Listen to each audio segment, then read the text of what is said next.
Welcome to Young Talent, Big Value, featuring insights and practical advice from employers and youth employment experts to help you tackle the challenges of hiring, managing, and retaining entry-level talent. I'm your host, Gina Stoltz.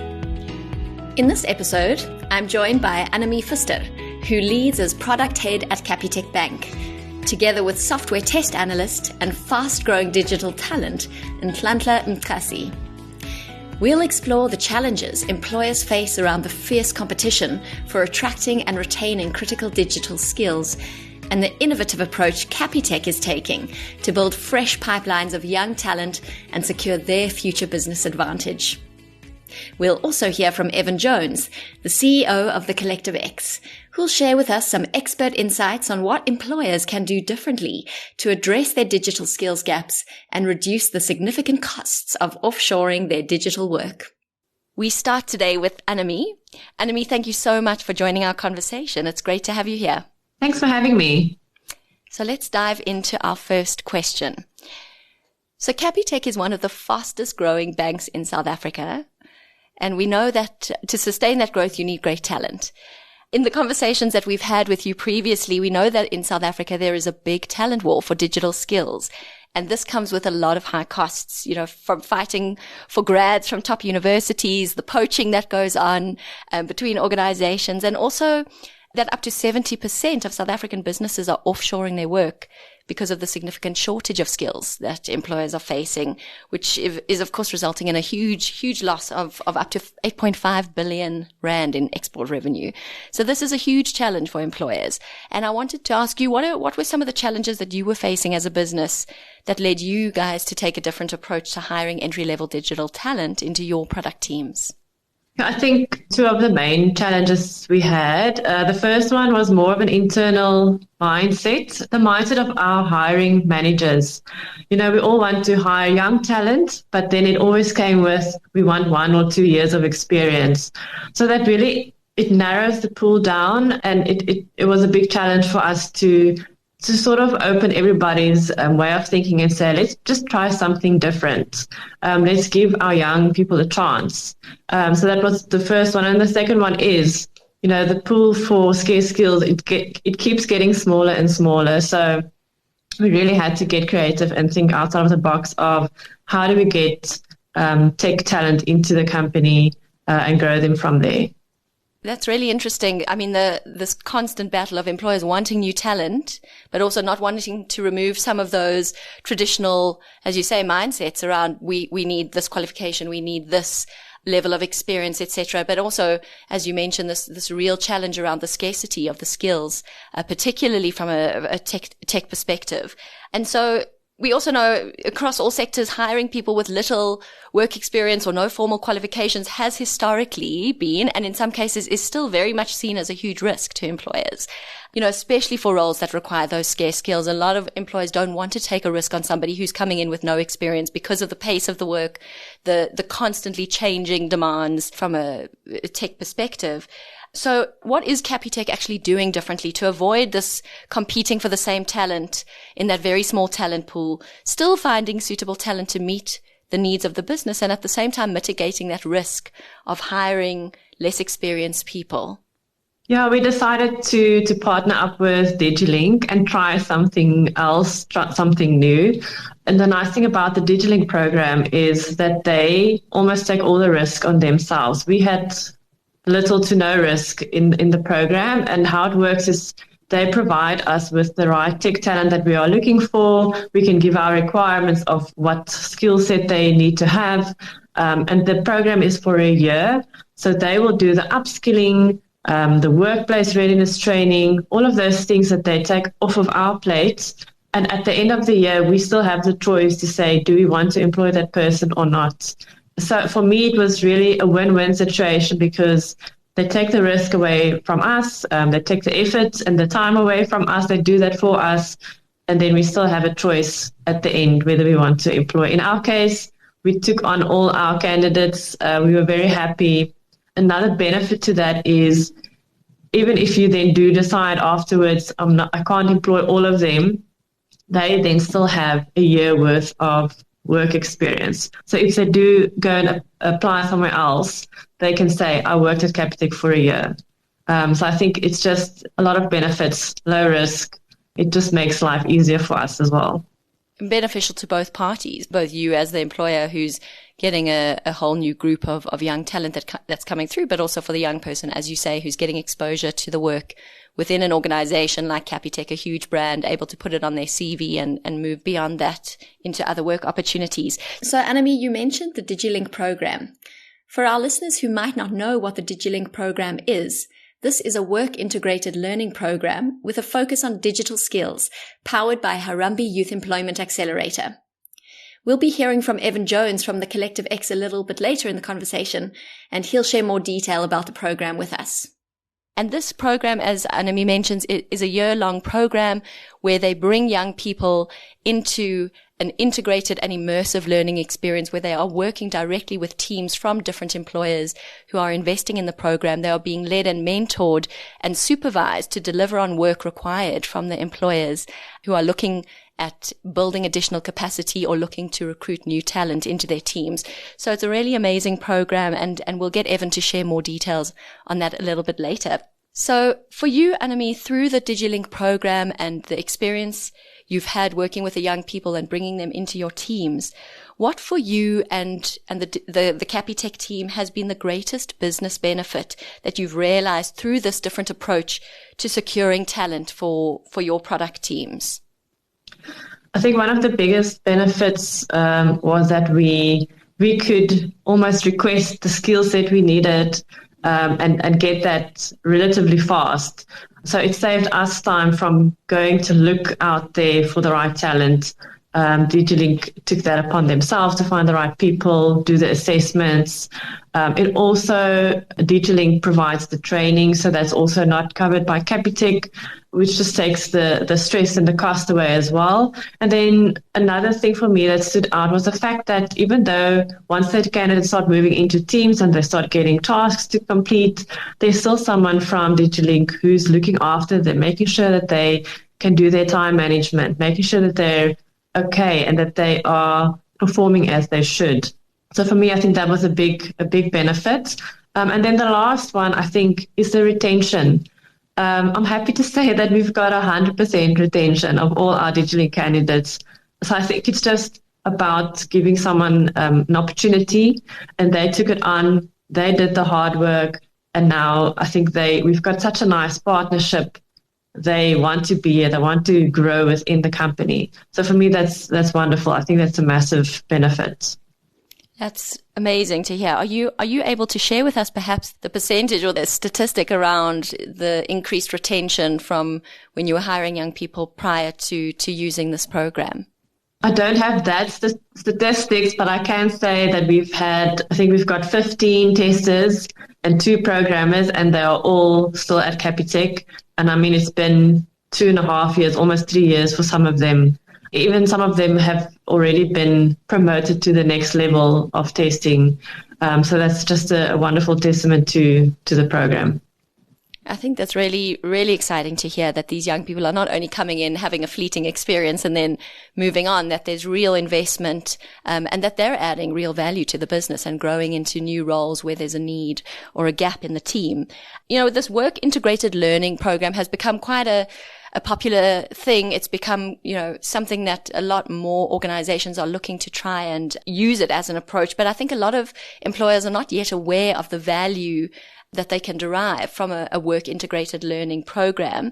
And, this type of program has been cited by entities like BUSA, Business Unity South Africa, and others as a very effective way to build new and sustainable talent pipelines.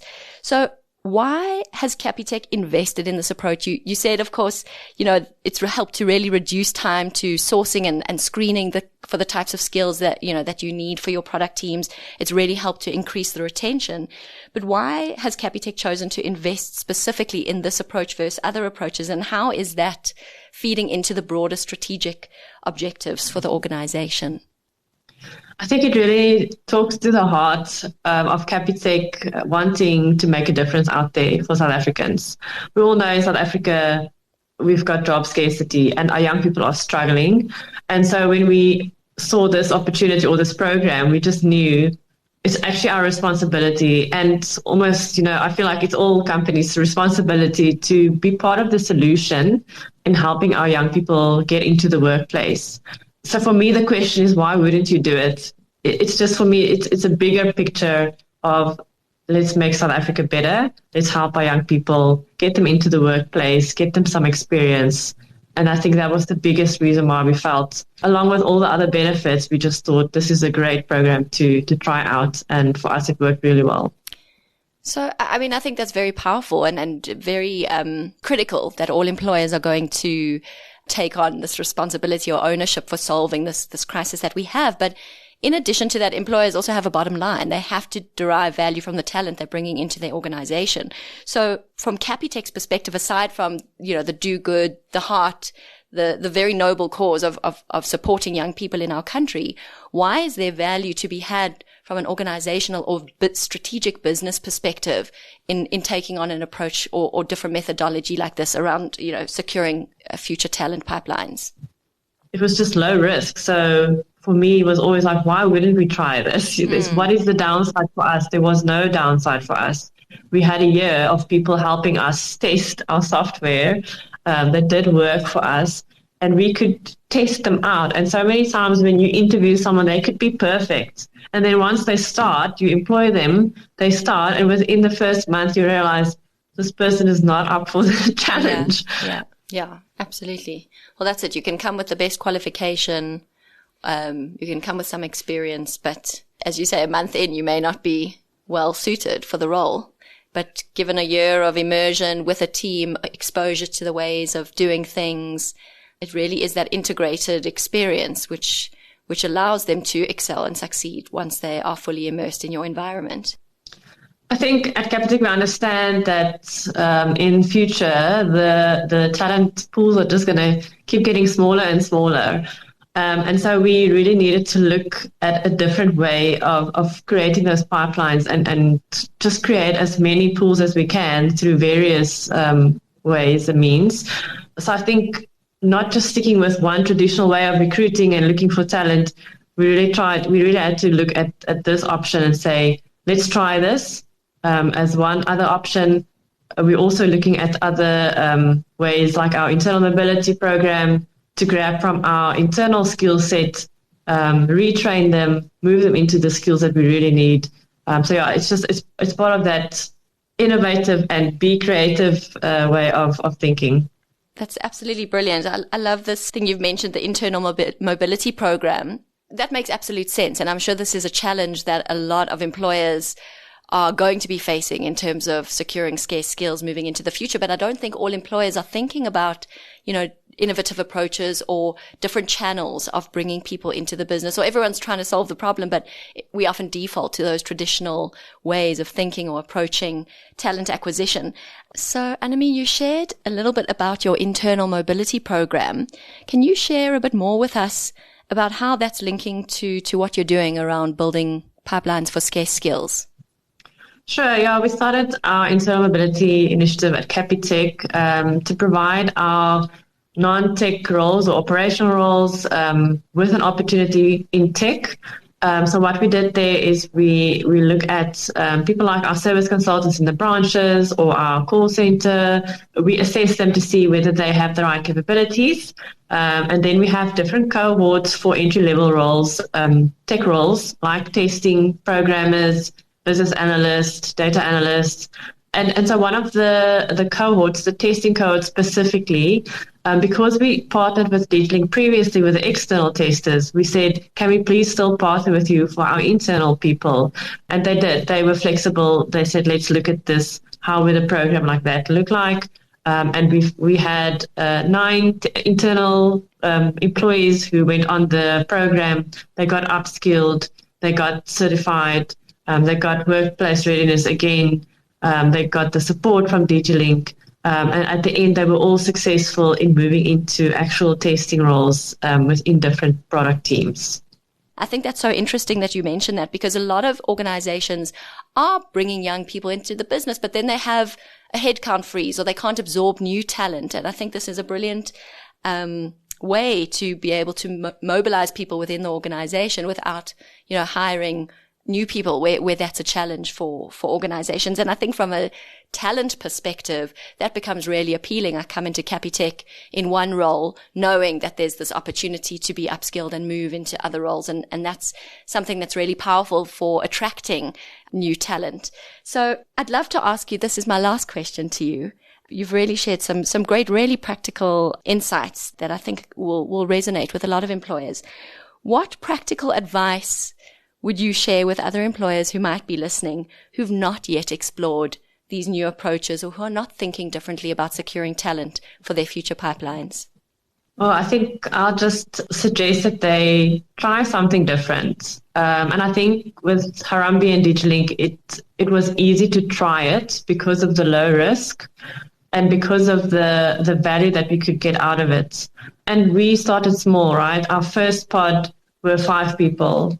And it sounded like, no vendor or partner would only give us 5 people. They would probably do big groups. And DigiLink was so accommodating. They said, let's start small.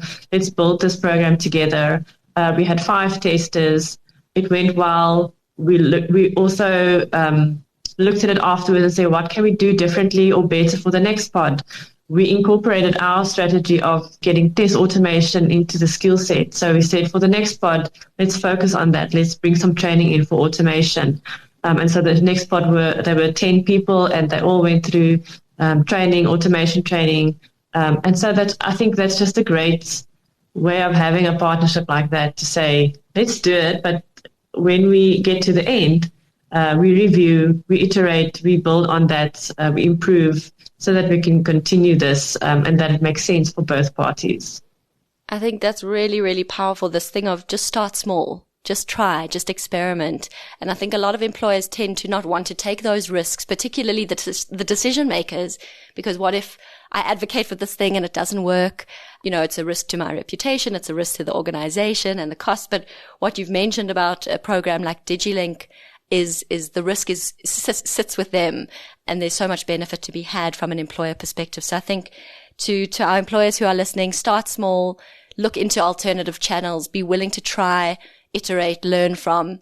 And now, where Capitec has found themselves just hiring young, talented people into their organization who are adding a huge, huge value to the product team. So thank you, Annemi, so much for joining me in this conversation, for the insights you've shared. And it's just really exciting to hear about Capitec's innovative approach and to see how much value you are deriving from this investment that you're making in young people, both for the young people and for the organization. Thank you so much. Thank you, Gina. It was a pleasure talking to you today. So next up, I'm really excited. We are going to hear from Nhlanhla Mkhasi, a graduate who participated in the Capitec Youth Program through DigiLink and who is living proof of the value that young people can bring to an organization if given the right opportunity and support. So Nhlanhla, welcome. I'm so happy to have you in our conversation today. Thank you for having me. I'm excited to be here and just share my story. Awesome. Let's dive right in. So Nhlanhla, you mentioned when you shared your bio with me that you have a degree in software engineering. But I was wondering, after you graduated, were there some challenges that you faced in finding a tech role before you were given this opportunity through DigiLink and Capitec? Yeah, there were so many challenges. I hopped from one learnership to another learnership without being certain that I would get employment. I struggled for a very long time until I heard of the program DigiLink, and I decided to apply, and I was approved. Thank you for sharing that. I think that thing about hopping from one thing to another, at Harambee we call it zigzagging in and out. But when you have no certainty about, will I actually be able to secure something on the other side, despite having a professional degree in such a scarce skill like software engineering, I think this is the struggle of a lot of young people in the country. So this opportunity through the Work Integrated Learning Program with DigiLink and Capitec, how did it help you to build your skills and confidence as a tech professional? So the program really provided me with hands-on practical and experience. So before I permanently joined Capitec, I was still at DigiLink. I would work with the likes of Annemi and her team. So already I was getting experience in mentorship. I was already getting to know the way of work, how Capitec works. I would get exposed to agile methodologies. So already I would get a feel of how it would be like if they decided to hire me permanently at Capitec. Amazing. Just to be given that opportunity to practice, to understand the lay of the land. So when you arrive there, you can fully immerse. So what value do you believe that this approach or this program, getting young people through this work integrated learning program, what value do you think it brings to Capitec as a business? I think Capitec made a great idea and a great choice by partnering with DigiLink. I'm sure and certain that it reduces the recruitment time and cost as well. Capitec can just now find skilled candidate at DigiLink. So, for instance, when Annemi came to us at DigiLink, they were looking for a candidate that had background in Java so that they can join the automation team. And likely I was one of those people that had a background in Java. So I had to make sure that I just polish my skills so that when they decide to hire me permanently, I am already at the feel and how Java works, and just reminded myself of the programming language. So DigiLink made sure that I was ready to join Capitec, and I have those software testing skills that they would require.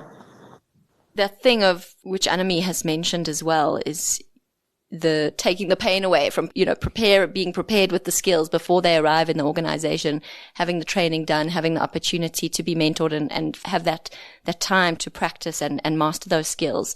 You mentioned that it benefits Capitec because they're getting skills, ready to use people in their teams. How has it impacted your life personally, this experience? Wow. Yeah. The program has really been a game changer for me. Growing up in rural areas in the Eastern Cape with limited opportunities, coming to Cape Town, not knowing if you are ever going to make it, I faced those barriers to success. And despite graduating, I struggled to find employment. And as I mentioned, that I hopped from one learnership to another learnership without securing employment. So I was not certain about my future. And I just wondered if I would ever break the cycle. So DigiLink changed my life. I got the software testing skills, the mentorship from Annemi and the team, the guidance that I needed, and I will forever use that. But most importantly, I would say that I'm grateful that it led to my employment at Capitec, which is one of the biggest banks in the country. So the opportunity really transformed my life, career-wise as well, personally, and financially. Because coming from Eastern Cape, there's a lot of people that are looking up to you. They know that when you leave the Eastern Cape and coming to Cape Town, you are now a role model to them. And now I can afford a lot of things for me and my family. So the impact just goes beyond me, really. And I managed to challenge those stereotypes as well. And I think a lot of young people look up to me and say now their dreams are valid as well. You can make it if nothing is impossible, really. I'm really grateful to DigiLink for that and for Capitec in investing in youth development. Wow, thank you for sharing that. That's so powerful to hear. And again, just to link it back to Capitec, without organizations investing in programs like this, not only, are you missing out on a pool of young people who have all this rich potential that can add enormous value to your organization, but you are also, having such an impact not only on one person, but that extends beyond them to their families, their communities. And so it's doing a lot more than it's not just about talent. So in Nhlanhla, we know that lots of employers find it difficult when they hire young people into their organizations. Integrating them is challenging. It's frustrating for the team leads or the managers. What did Capitec do differently to support you and the other people that you were working with in those first few months of work, to integrate you into their processes, to integrate you into their teams, to make you feel like you could perform at your best? What were some of the things that you noted that Capitec's done really well to help you excel and add value in their space, that you think other employers should consider? Yeah, Capitec's onboarding the process was really simple. I appreciated the mentorship that I got and being paired with experienced employees as well. So the regular check-ins that we would get, it helped me to adjust quickly. And the training that I got, DigiLink, helped me as well. The regular check-ins with my manager ensured that I was always on track with my work. And I liked the fact that there was no micromanaging. So I was free to do my work, and I knew that the only way to do it properly is just because I know that there's no micromanaging. So the only downfall would be me, and I had to make sure that I do not disappoint. So I enjoy also appreciate the company on focusing on our mental health. I have so many videos of me working out here at work, getting massages. Those are things that you actually enjoy, and it gets you to enjoy and really appreciate the working environment. So overall, I would suggest that just try to be more flexible and celebrate small wins, because that's what we do at Capitec. I think it was only 6 months when I joined, and I was already promoted to a new role. So that speaks to just the culture of Capitec and saying that they do want to see progress and they celebrate those small wins and the performances that we put in. So that would be really great. Wow, thank you. I think two things that really stand out from what you've said is this thing of mentorship, like intentional mentorship and regular check-ins.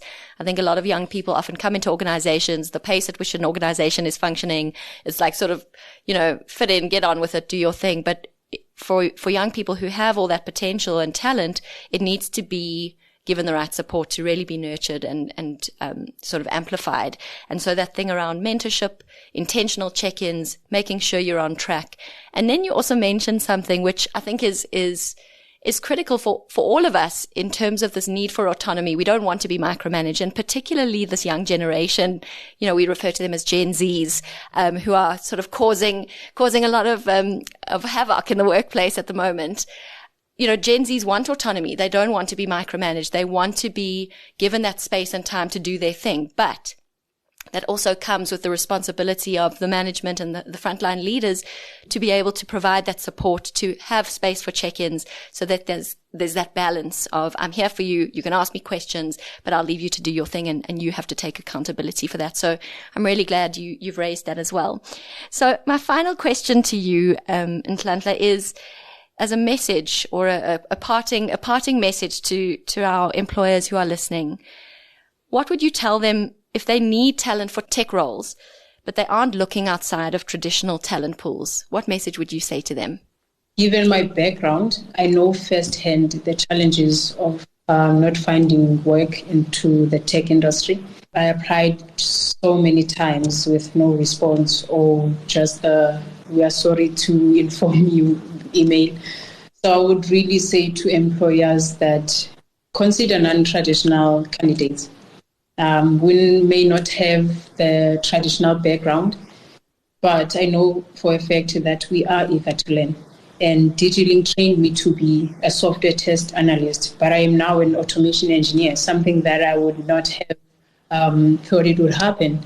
And programs like that demonstrate the potential of the non-traditional candidates. So please just do not overlook your Nhlanhlas. We are gems, I know. So please include us by looking outside of traditional pools. You will definitely find us, and you will address the tech skills and the shortage that we have in South Africa. So partner with DigiLink, partner with those youth programs. I've seen a lot of coding boot camps now. So partner with those. There's a lot of talent out there. So Nhlanhla, you just said this thing about consider non-traditional candidates. I think that's that's so key, because where we live in a country where more than 70% of our digital work is being offshored, and the expense or the cost that that's incurring for business. I think if businesses are willing, or organizations are willing, to look at non-traditional approaches to sourcing talent and training and upskilling talent, but also to look at non-traditional candidates who don't fit, that traditional brief, must have qualification, must have 3 to 4 years experience, you widen your talent pool and you secure your future in terms of building a critical skills pipeline. I think it's just so exciting to hear your perspective as a young person, and not just a young person who has come in and has progressed and is adding such enormous value, in a team that requires a very scarce and critical skill for a large organization like Capitec. So really, really exciting. So thank you so much, Nhlanhla. It's been great to have you with us in the conversation today. Thank you so much. Grateful to be here. Awesome. Let's move on to Evan Jones, CEO of the Collective X. Evan, welcome. It's a pleasure to have you with us today. It's wonderful to be here. Thank you for having me. Awesome. Before we dive into our official questions, for our listeners who may not know, perhaps you can just tell us briefly a little bit about Collective X.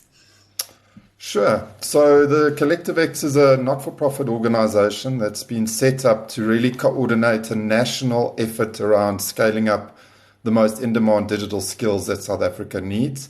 It works very closely with business, it works very closely with government, and we're putting enabling solutions in place to really make sure that we're able to scale up the jobs that are needed. Brilliant. Thank you for sharing that intro. I think that's really helpful to have that up front.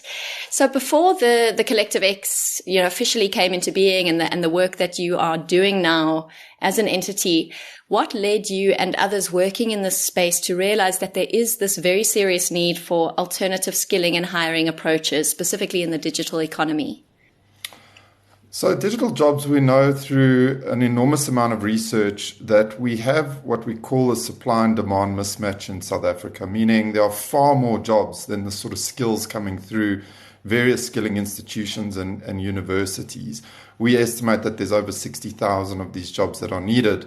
And because of that, business is also experiencing several challenges when it comes to digital skills, the first being scarcity. And employers are just saying they're not able to find these sorts of skills. The second point to raise is that employers are saying it's also incredibly costly to develop these skills, and it takes a long time to develop a lot of these digital skills pipelines, in excess of a year in many occasions. Employers are also saying that they are experiencing high attrition. So because there's such a war for talent, both locally and internationally, they're experiencing incredibly high attrition rates amongst the skills and the employees that they do have in these jobs. Another key pressure point for employers is that they're saying that the talent and the little talent that is coming through the pipeline, although they're being trained, they're not actually coming into their environments as being work ready. They haven't had sufficient work exposure.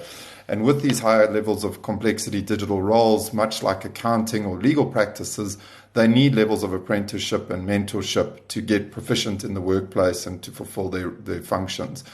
And so, just overall, the cost of getting this talent work ready and through work integrated learning programs, employers are feeling just a real sense of increasing cost base to do this. That context is really interesting, and I referenced something that Annemi said in my conversation with her as well, just around this real scarcity. It's so hard to find the skills, and also the mindset around the hiring managers is we want young people to come into the organization, but actually we have conditions around what they must have in order to get there, and this work integrated learning approach allows alternate ways for young people who might have the skill, but maybe not quite the exposure required to actually excel and add value in those environments. So with this context that you've shared in mind, how should employers be viewing this idea of inclusive skilling or hiring approaches to address the challenges you've mentioned? The first thing is employers just have to come to terms with the fact that there is severe scarcity for these roles. And the sooner they come to grips and become comfortable with this fact that there is just severe scarcity and start to be just very intentional about how employers build new talent pipelines, I think the sooner the problem starts to self-correct across our country. And so I would first say to employers, be very strategic about it, be very intentional about the idea of building talent pipelines. And my view is that how an employer builds talent pipelines is through designing work-integrated learning as a core component of talent pipelines and kind of future workforce. And with that in mind, one has to have a commercial view on this or a financial lens on how to actually do this, because it does require investment. And so I would say to leaders that are thinking about their future digital talent pipeline, that they think strategically about how it can be financed. All too often I deal with HR leaders or heads of BEE, and they're trying to finance the stuff through those sort of traditional mechanisms, when in fact, these leaders actually have the opportunity to think about more blended funding or financing approaches to building these sorts of work-integrated learning programs into their organizations. It should come out of, for example, IT budgets. Yes, it could come out of skilling budgets or skills development levies. Yes, it could come off the BEE scorecard, or in fact, some of the funding, such as with Collective X and its Outcomes Fund, which I know we'll speak a little bit more on towards the tail end of this interview. But leaders should be thinking about how they can bring to bear all these funding and financing instruments to build something really sustainable and more scalable for their organizations. Yeah, I think that thing of thinking differently. This is not just we're ticking boxes, we're doing compliance, we're doing social good. This is really thinking strategically about building that talent pipeline for future capability and sustainability in a scarce skill. So you've been speaking about work-integrated learning programs, and we've mentioned the DigiLink program earlier on in our episode, which is a work-integrated learning program. But for our listeners who may not know enough detail around the program, how is this DigiLink program and perhaps other programs of partners within the Collective X ecosystem, how are they addressing some of the challenges that you've mentioned? Yeah, so I mean, we've in the privileged position of having line of sight to multiple work-integrated learning programs in the ecosystem. DigiLink is one very successful example, but there are several others. And what I will say is what we can see at the Collective X is that these programs are incredibly successful. We see over 95% absorption rates. We see employers not getting enough of the talent that's coming through these work-integrated learning programs. They want more and more and more. We see that you can build entry-level talent through mentorship to really deliver more proficiently into the roles that they go in. So it pays off tenfold if properly executed. But to talk through the DigiLink model itself, really, it's been running for well over 3.5, nearly 4 years now. But the notion of employers putting real work from their environments into these kind of work-integrated learning environments, this idea of the young entry-level talent being more integrated, for example, in stand-ups and part of the delivery team, and employers being very intentional about this, how the work-integrated learning is structured, we know just works. But I think really where DigiLink has also taught the ecosystem a great deal is how can they build these environments in a commercially sustainable way. And so what DigiLink does is delivers real work. And so the employers that are engaging with DigiLink are getting high quality outcomes. So for example, software testing as a service, and it's delivering value to the IT departments in a cost-effective way because, it's very well subsidized and they would have had to incur that cost for those services anyway. And the work is getting done whilst also building a future talent pipeline. So it really is a win for the employer in getting high-quality work. It's a win for the employer in that they're building a digital talent pipeline. It's a win for the young people because they're getting real intentional work exposure. and it's a win financially for all involved because it really is self-funding. And so we're looking at the likes of a DigiLink model and others in the ecosystem. And what we're saying as the Collective X is how do we create many more DigiLinks in the ecosystem? How do employers build DigiLink models themselves if they want to?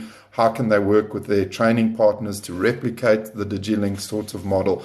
And so really all our efforts are centered around scaling up work integrated learning as a strategic model. Thank you for sharing that level of detail. I think this thing of, if you're taking that very strategic view, very strategic approach, it's win-win-win all round. That's something that's come through really strongly in our conversation in this episode.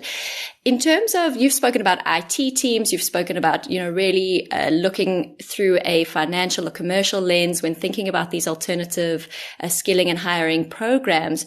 Who are the critical stakeholders in an organization that you need to engage to make a solution like this work? It's such a great question, Gina, and I'm so glad you asked it because, the most successful projects I've seen where work integrated learning is deployed is where there's real collaboration and co-creation from the IT leaders, as well as the HR and training leaders, as well as the finance leaders, as well as the BBEE leaders. And to the extent that all these stakeholders can be brought around the table to enable this and to think through different commercial lenses, but also for certainly the IT leaders to see this as value creation is where it really works. Where it doesn't work is where the mandate starts and stops just with the HR and training practitioners or just a combination of the HR training and BEE representatives, because really then it's only ever viewed as training and a BEE solution and it's some kind of finance solution where in fact it needs to be considered as a core component of the route to competence and kind of talent strategy from the business as well. And I say finance leaders because I really think if some of the finance leaders truly appreciate the different mechanisms and instruments at their disposal, that they would become far greater sponsors of this sort of investment for and on behalf of kind of digital and IT executives. I think based on everything you've mentioned, Annemi from Capitec is just a brilliant example of a champion from the technology team. It's not just an HR solution, and she's really advocating for this in her organization and seeing great value and success, in the likes of Ntlantla coming through and into an entry-level role and progressing so quickly. So I think to have more champions like Annemi in organizations who are driving these things is critical as well, based on what you've shared. I mean, Gina, just to say why it's also operationally important, because it requires the IT leaders or the operational leaders to get involved. It requires mentorship, to get the teams more integrated with the delivery functions. And so it can't just sit with training or an HR recruitment function. It's absolutely necessary that business gets involved in the setup and the running of the work integrated learning centers.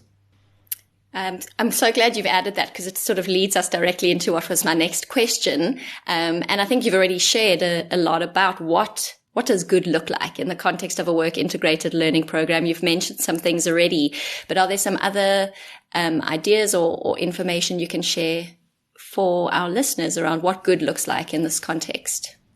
Sure. So what good definitely doesn't look like is a standard, typical out-of-the-box internship model with young talent sitting on the side of the business, almost doing meaningless work.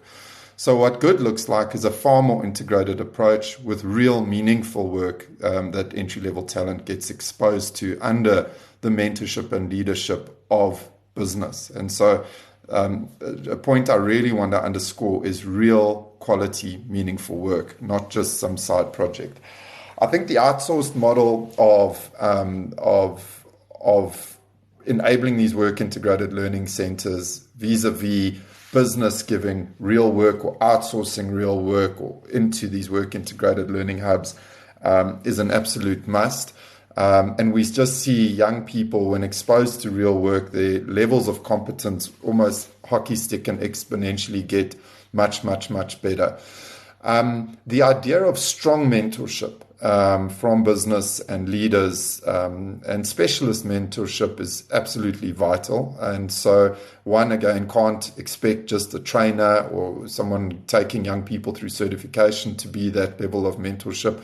Actual business supervisory mentorship in the day-to-day delivery is fundamental.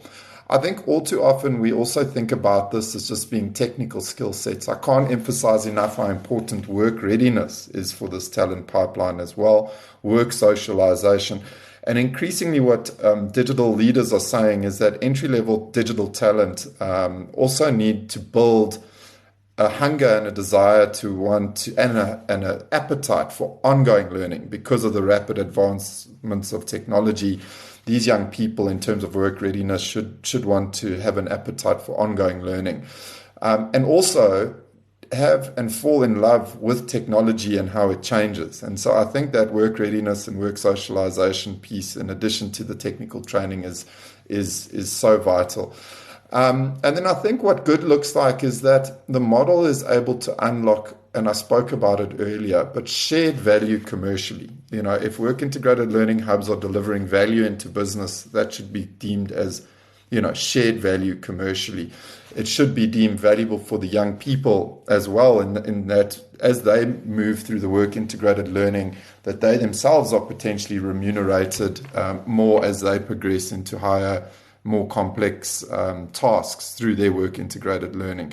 So this idea of shared value commercially, I think, is really an important attribute of what good looks like. Thank you. I think you've mentioned such important things. And also, as you're speaking, and it's something that Annemi raised as well, is even taking a set of young people through a work integrated learning program and doing it in the best possible way, you know, adopting some of those best practices that you've described. The intention is that you would absorb those young people into your organization and derive value from having them in your organization. But where you're not able to absorb for perhaps other, you know, business reasons, that you're preparing them to add value to the workforce and the economy in other spaces. And I think there's huge value in knowing as an organization you're investing not only in your own organization, but in the wider sort of workforce and economy growth as well, particularly in the digital economy. I think I would also add, Gina, often people box digital roles into the IT department, and they fail to see that digital roles actually sit across the organization. Data analysts, management information type of resources. You know, there's demand and need for these roles beyond the IT department. They could be sitting in the finance department. They could be sitting HR, data analysts in the HR department. So I would encourage employers also to think about their job needs for these digital roles across their functions, not just in systems and technology. Great. Thank you for adding that. I mean, I'm just sitting here thinking, if I'm an employer listening to everything you've said, and I'm thinking this all sounds brilliant. How do I begin? Where do I get started? What kind of support can I get as an employer who might be interested in pursuing an alternative approach, but I don't quite know sort of what first step to take? So I would definitely encourage that they get in touch and sign up with the Collective X. I mean, we're not for profit. We have no financial, commercial intentions with engaging with any of our employers. We're fully funded. So we're there to help business. That's the first thing I want to say. So register with us.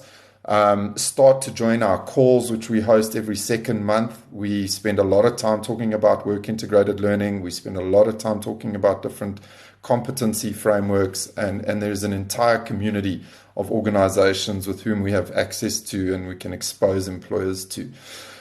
When it comes to work integrated learning, we have developed blueprints which are available on our website and assets to help employers along, and so we would definitely make those available to our employers.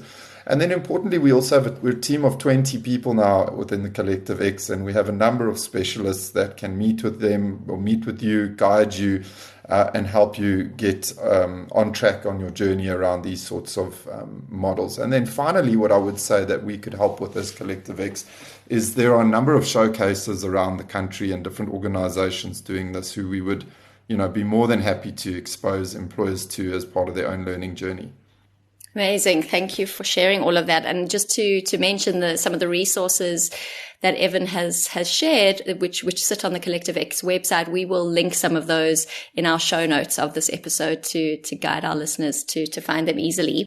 One final thing I think is worth mentioning for employers listening to this podcast is that Collective X has actually launched a digital skills industry fund of its own.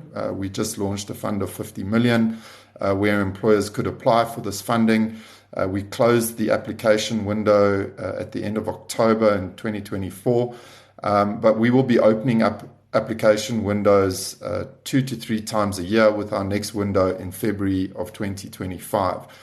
What the fund offers essentially is about 69,000 Rand per candidate to help enable a 6-month work integrated learning program. So it's very substantial, and it really helps to enable employers to build these models as part of their talent strategy. That sounds really incredible. So to our listeners, if you are looking for support, you're looking for information, for advisory, for funding, the Collective X is the place to go if you are considering a work integrated learning approach and just really looking at alternative pathwaying and skilling for building your talent pipeline. So Evan, you have shared an incredible amount of information in a very short space of time. And we have reached our last question for today. And I think that is just to say, what is one message or challenge you want to leave with our listeners today? I sound like I'm repeating myself, but I would say work integrated learning is an enormous unlock for any employer. And I would really say to employers, consider it, be intentional about building it, and you will not look back. I think it'll be a permanent fixture as part of your talent strategy. Fantastic. Thank you so much for these very rich insights that you've shared and for being with us today. Really appreciate your time. Thank you, Gina, and thank you to all the listeners. So to our listeners, what new approaches will you try to find your win-win to feed your talent pipeline? If you've got any questions from our conversation today, need more information, or have your own success story to share, get in touch with us at podcast@harambee.co.za and join our forward-thinking learning community as we continue to find solutions together.